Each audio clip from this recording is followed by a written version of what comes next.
Hey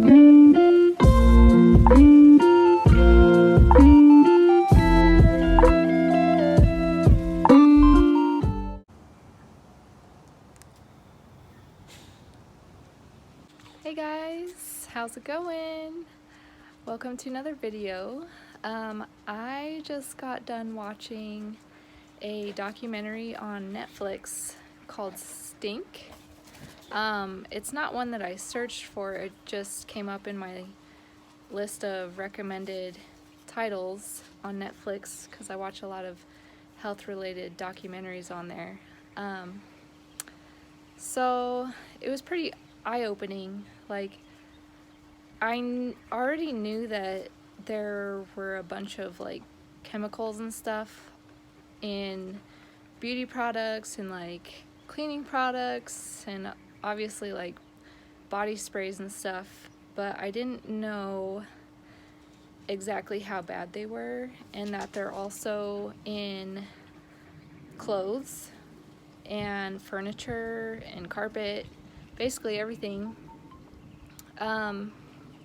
So it just really opened my eyes because they talked about how a product's ingredients list can list the word fragrance, and they don't have to disclose exactly what that means, and they revealed how that could mean potentially hundreds of toxic ingredients that they can use.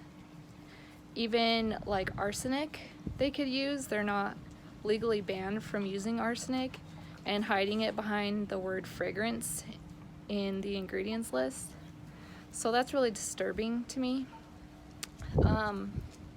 They also, well, the whole documentary was kind of based on this father who was raising his two young daughters alone because his wife, their mom, died of breast cancer, and she was really like into reading labels and making sure they stayed away from a lot of the toxic stuff.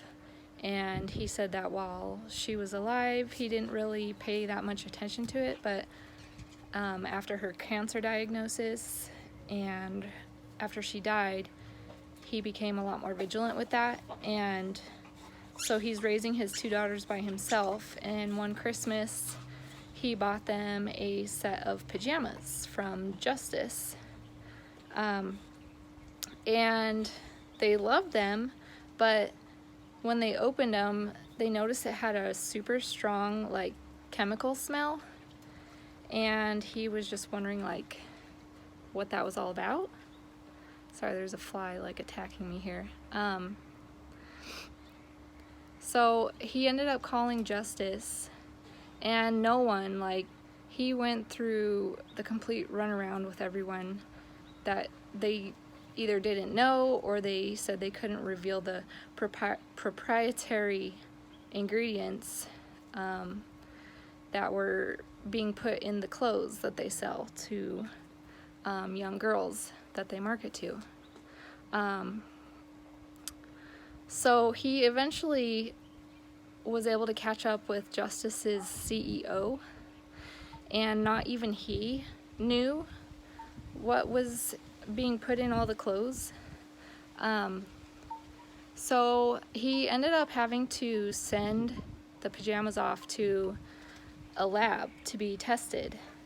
And when he got the report back, he found that the clothes had like a whole host of carcinogenic chemicals, and even cancer-causing ones, and even one that had been banned in the 1970s, a flame retardant chemical.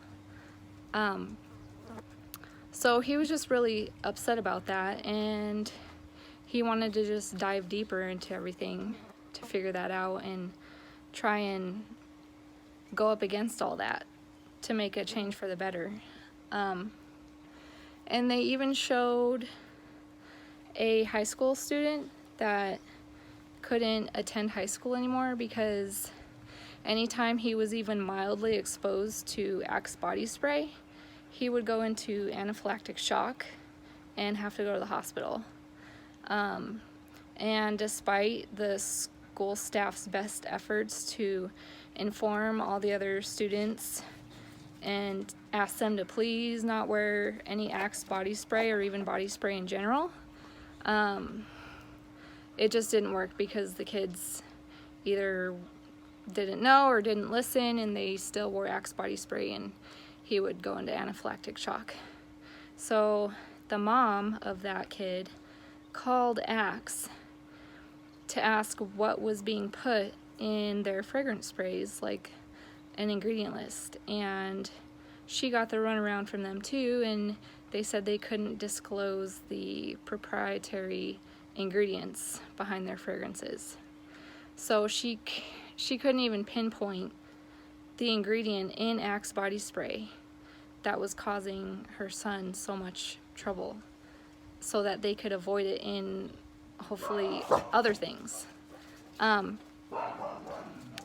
my dogs are barking. So yeah, it was just really eye-opening, and I highly recommend that you guys check out that documentary on Netflix called Stink.